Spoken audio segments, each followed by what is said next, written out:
The European skies of World War II were a merciless arena, a crucible where air supremacy would decide the fate of nations. For years, the Luftwaffe's legendary fighter, the Messerschmitt Bf 109, reigned with terrifying efficiency. A compact, deadly predator born from German engineering genius, it had clawed its way to dominance, striking fear into Allied pilots. But every reign meets its challenger. From across the Atlantic emerged an aircraft of stunning elegance and ruthless purpose, the North American P-51 Mustang. This is not just a story of machines, but of engineering rivalry, strategic desperation, and the ultimate duel between two of history's greatest fighters, the seasoned German ace and the brilliant American newcomer. First, let's understand the reigning champion. The Messerschmitt Bf 109 was the embodiment of blitzkrieg. Light, fast, and aggressive. Designed by Willy Messerschmitt, it was a pioneer, all metal, with a closed canopy and leading-edge slats for maneuverability. Its engine was its heart, a fuel-injected Daimler-Benz that gave it a ferocious climb rate and performance at high altitude. In the hands of experts like Galland and Marseille, it was a surgical instrument, but it had a temperament. That narrow landing gear was treacherous, the cockpit was cramped, and as the war progressed, it was asked to carry more weight, more firepower, stretching its original design to the limit. Enter the Mustang, born not from military doctrine, but from a British Purchasing Commission's desperate request. North American Aviation delivered a prototype in an astonishing 117 days. Its secret weapon wasn't initially power, but shape.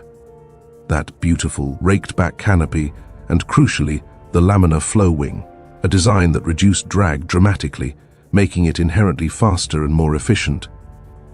Yet, the early Mustang had a critical flaw. Its American Allison engine gasped for breath above 15,000 feet, leaving it stuck in a low-altitude tactical role. It was a racehorse, but one that couldn't run in the high-stakes arena where the Bf 109 lived. Then came the spark of genius. British test pilots saw the Mustang's potential and asked, "What if we give it a new heart?" They wedded the Mustang's superb airframe with the legendary Rolls-Royce Merlin engine, the same power plant that propelled the Spitfire.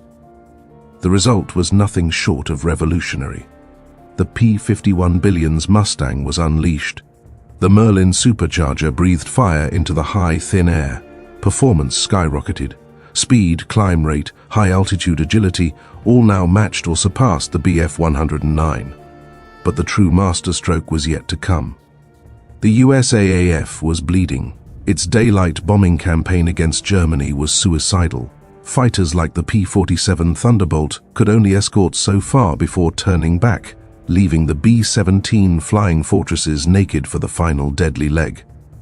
The Luftwaffe's Bf 109 seconds and FW 190 seconds would pounce. The solution? The Mustang's final evolution. Engineers added a massive fuselage fuel tank behind the cockpit. Combined with its efficient aerodynamics, this gave the P-51D a phenomenal range. Now the Mustang could fly from England to Berlin and back. The Hunter became the Guardian. The era of the helpless bomber stream was over. The stage was set for the ultimate confrontation. Before we continue the story, don't forget to subscribe to our channel. In the deadly ballet of a dogfight, the first thing a pilot needs to see is his enemy. Here, the Mustang delivered a psychological and tactical masterstroke. The P-51D teardrop bubble canopy offered a near 360-degree panoramic view, unmatched by any other frontline fighter. The Bf 109 pilot, by contrast, peered through a heavily framed cockpit with a massive engine block ahead and structural braces behind. For the American pilot, the sky was open. He could spot the speck of a distant 109 climbing or check his own 6 with a glance. For the German ace, every sortie became a strenuous exercise in neck-straining vigilance. The Mustang pilot didn't just have a better aircraft, he had a better window on the battle. So when they met, how did they fight? The Bf 109G, especially later models burdened with heavy cannon, remained a brilliant energy fighter in the vertical plane. Its initial climb and sharp nose-up authority were lethal. Its strategy used that climb to make slashing hit-and-run attacks. The Mustang's genius was in horizontal energy retention. Thanks to that laminar flow wing and clean lines, it lost speed less in hard turns and, most crucially, in a dive. A 109 trying to escape by diving would find the sleek Mustang, with its 4 or 6 50 caliber machine guns hammering, closing in behind it. The 109 was a scalpel, excelling in a skilled pilot's hands. The Mustang was a relentless, long-distance saber. This duel was fought by legends.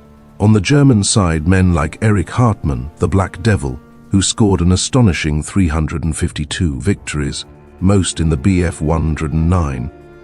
He mastered its strengths and mitigated its weaknesses through sheer instinct and aggressive ambush tactics. Facing him were American aces like Major George Preddy, who became the top Mustang ace of the European theater with 26.83 aerial victories.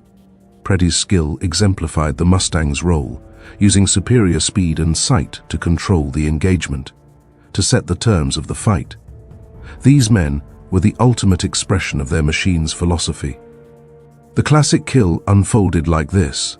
A swarm of Bf 109 seconds, throttles at maximum, climbs laboriously to reach the bomber stream. Above them, unseen, a flight of P-51S patrols, the Little Friends. A crackle over the radio. Bandits, 10 o'clock low. The Mustang leader rolls his wing over and points his nose down. Converting altitude into devastating speed, they bounce the unsuspecting 109 seconds. In that first whipping pass, 50 caliber rounds shred wings and cockpits.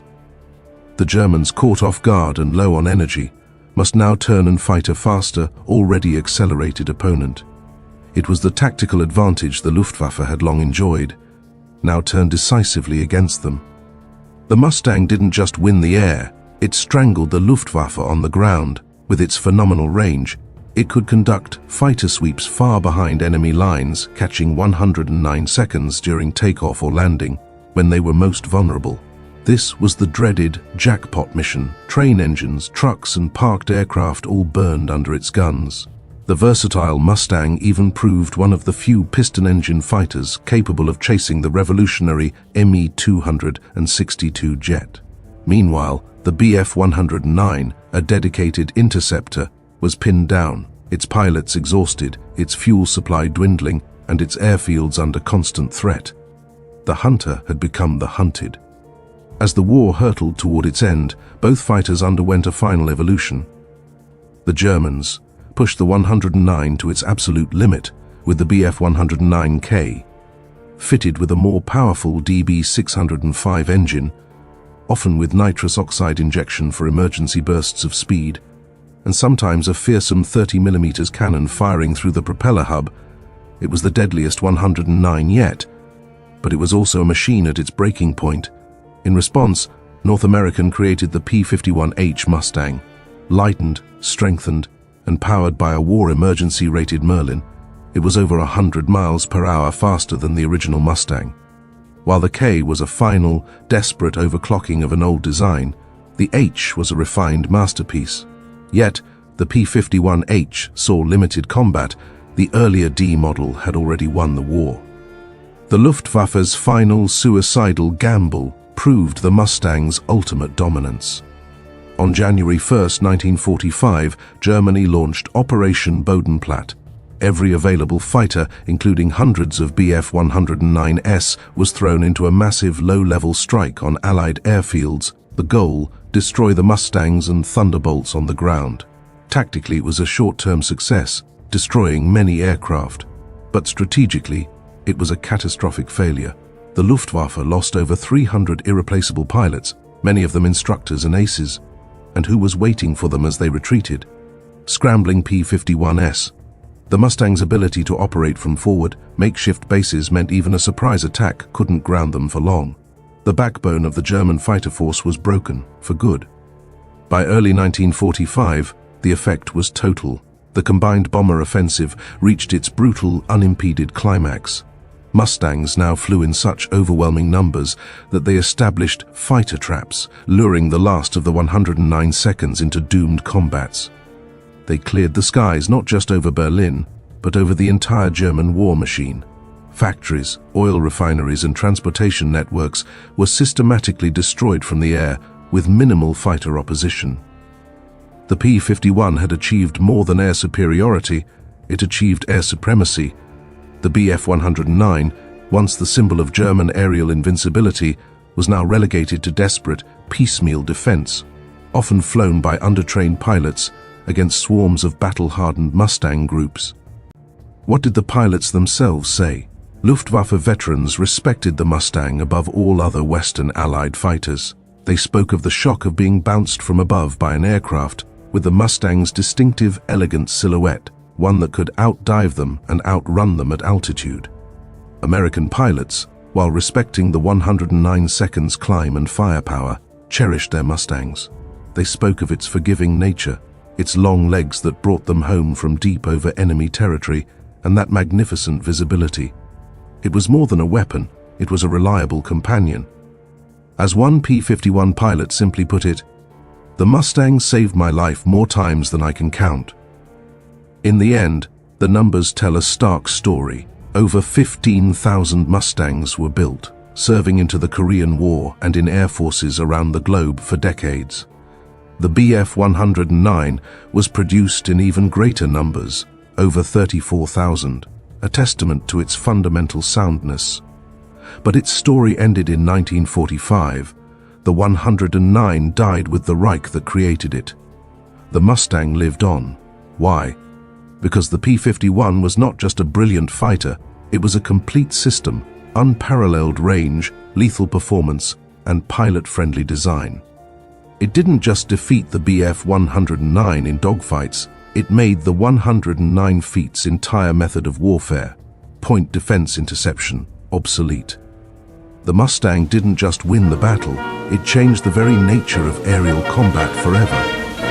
To truly grasp the Mustang's victory, we must understand it was not merely a triumph of engineering, but of strategy.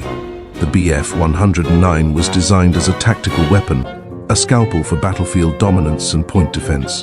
The Mustang, almost by accident, became a strategic weapon. Its incredible range transformed the air war from a series of localized skirmishes into a sustained, continent-spanning campaign of attrition. The Luftwaffe could no longer choose when and where to fight. The front line was now everywhere. From the Dutch coast to the Polish plains, the P-51 didn't just defeat the 109 in the sky, it dismantled the entire German air defense system by forcing it into a battle of endurance it could never win. The Mustang's legacy is also a story of human triumph. It became the mount of the famous Tuskegee Airmen, the 332nd Fighter Group. Flying their distinctive red-tail Mustangs, they shattered racist stereotypes and built a legendary reputation as fierce escorts. Bomber crews famously said they never lost a bomber to enemy fighters under the protection of the red tails. Their story intertwines with the Mustang's own. Both were underestimated, both proved their critics devastatingly wrong, and both became iconic symbols of excellence and determination against the odds. The duel was also decided on the factory floor and at the oil well. American industry, safe from bombers, produced Mustangs in overwhelming numbers. German industry, increasingly targeted by those same Mustang-escorted bombers, was shattered. The synthetic oil campaign was decisive. By 1944, Mustangs were strafing refineries and tanker trains with impunity. A Bf-109 without fuel is just a sculpture. Veteran German pilots found themselves grounded, watching helplessly as novice Mustang pilots gained experience and dominance over their own skies. The technological and tactical edge of the Mustang was multiplied 100-fold by the sheer, crushing weight of Allied industrial and resource supremacy. When the guns fell silent, the Mustang's story was far from over. It served with distinction in the Korean War. A piston-engine fighter in the dawn of the jet age, performing ground attack and photo reconnaissance. It became a champion air racer at the national air races, its basic design proving timeless. Even test pilot Chuck Yeager, the first to break the sound barrier, cut his teeth on Mustangs. The Bf-109, meanwhile, became a museum piece, a frozen symbol of a dark era. Its legacy is purely historical. The Mustang's legacy is living. It is the bridge between the propeller age and the jet age, a testament to a design so right it transcended its time. Today, these two adversaries share the sky in peace. Carefully restored by dedicated historians, they fly at air shows not as weapons, but as witnesses. Seeing them together, we can appreciate their contrasting philosophies. The 109, compact and aggressive; the Mustang, elegant and enduring. Their duel shaped the world we live in. The P-51 Mustang did more than take on the Bf-109. It answered the strategic question of how to project air power across a continent. It heralded the end of the dedicated interceptor and ushered in the era of the long-range, multi-role fighter escort, a concept that defines air combat to this day. Our story now focuses on the crucible, Big Week, February 1944. This was the Mustang's true proving ground. The USAAF launched a massive coordinated campaign to smash the German aircraft industry. Thousands of bombers and their new P-51 escorts clashed daily with the defending Luftwaffe. For the first time, Mustang pilots engaged in large-scale swirling battles against the veteran 109 Gruppen. The lessons were learned in blood and fire. The P-51's ability to stay with the bombers for hours meant the 109 pilots, used to quick, punishing attacks, now faced a persistent, aggressive foe that would not go away. The attrition was brutal, but the Mustang had passed the test. Let's witness a duel through the eyes of an ace. Captain Donald Gentile, a 4th Fighter Group legend in his P-51 Detroit Miss, spots a Bf-109 trying to set up for a head-on pass against the bombers. Gentile doesn't climb to meet it. He uses the Mustang's superior high-speed roll rate to slice into a turning dive, cutting off the 109 feet's angle. The German pilot, realizing his attack is spoiled, pushes into a steep dive to escape, but Gentile follows, his Mustang gaining in the descent. At 500 yards, he fires a sustained burst from his 6.50 cals. The 109 feet's wing root explodes. It was a victory earned not by outclimbing the 109, but by outthinking and outdiving it. The respect from the enemy was profound. Generalleutnant Adolf Galland, the commander of the Luftwaffe's fighter force, famously told Hermann Göring, "I would like an outfit of P-51 seconds." Another veteran, Oberleutnant Walter Krupinski, recounted the shock. "When I saw the first Mustangs over Berlin, I knew the game was up. We could fight the Spitfire, we knew the Thunderbolt. But this was something new. They were everywhere." These admissions are perhaps the ultimate testament. The men who had built their legend in the Bf-109 recognized in the Mustang the instrument of their own defeat. At the heart of this duel was a battle of engineering philosophies. The Bf-109's fuel-injected Daimler-Benz engine was superb. It allowed negative G maneuvers without the engine cutting out, a key German tactic. But the Mustang's Rolls-Royce Merlin, with its advanced two-stage two-speed supercharger, was a masterpiece of high-altitude optimization. It delivered immense, consistent power where it mattered most, above 25,000 feet. This technical edge meant that in the thin air where bombers flew and strategic battles were decided, the Mustang held a decisive power advantage the 109 could never match without sacrificing its own handling. The human cost of this technological shift was immense. For Allied bomber crews, the sight of a Mustang's wings rocking in greeting was the difference between hope and despair. It meant survival. On the German side, a dark reversal occurred. By late 1944, the Luftwaffe was hemorrhaging experienced pilots. Young men with minimal training were thrown into the cockpit of the demanding 109 to face Mustang pilots who had hundreds of hours of flight time. The result was a slaughter. The skilled, energy-managing duel between aces was replaced by a tragic mismatch. The Mustang had not only won the air, it had broken the cycle of experience that sustained its enemy. In the spring of 1945, the duel reached its inevitable end. For the Bf-109, it was an eclipse, Many of the last surviving aircraft were deliberately destroyed by their own ground crews or simply abandoned where they stood, a grounded, shattered symbol of a fallen regime. For the Mustang, victory was a beginning. It flew home not to the scrapyard, but to a new world it helped create. It had done more than its duty. It had become an icon of American industrial genius, of strategic foresight, and of the sheer, overwhelming power of a weapon system perfectly matched to its historical moment. So, why does the Mustang stir our souls decades later, while the 109 remains a respected but distant historical artifact? It's in the sound. The Bf-109's Daimler-Benz howled, but the Mustang's Rolls-Royce Merlin roars, a sound of raw, confident power that vibrates in your chest. It's the sound of an aircraft that was not just effective, but right, an aircraft that pilots love to fly. The 109 was a tool of war, often a brutal and demanding one. The Mustang, in its sleek lines and glorious performance, transcended its function. It became, and remains, a symbol of airborne freedom. Let's finalize the scorecard. In a one-on-one, co-altitude, co-energy turning fight, a well-flown Bf-109G could hold its own against a P-51D. But air war is not a dueling ring. It is a test of range, numbers, pilot sustainability, and strategic impact. In every one of these categories, the Mustang was superior.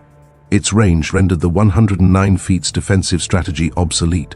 Its numbers overwhelmed the Luftwaffe's shrinking roster of experts. Its pilot-friendly design created a larger pool of effective aviators. The Mustang didn't just beat the 109, it made the 109 feet's very concept of warfare irrelevant. The Battle of the Aces, then, is more than a tale of aluminum and ammunition. It is the story of the Tuskegee Airmen proving their valor.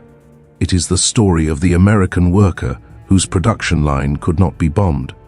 It is the story of the young pilot who could fly for 8 hours, from a base in England to the heart of the enemy's capital, and return to fight another day. The P-51 Mustang was the vessel for all these stories. It was the physical manifestation of a grand alliance's industrial, human, and moral strength, focused through a single, perfect airframe. The Messerschmitt Bf-109 was one of the greatest fighters of World War II, but the North American P-51 Mustang was something more. It was the weapon that won the air war over Europe. It took on the aces, it guarded the bombers, it strangled the Luftwaffe, and it soared into legend. When the final history was written, the Mustang didn't just take on the Bf-109, it eclipsed it, and in doing so, secured its place forever as the champion of the sky. This concluding segment ties the technical and tactical narrative to the broader human, industrial, and symbolic themes, ending with a definitive and emotional verdict on this historic rivalry.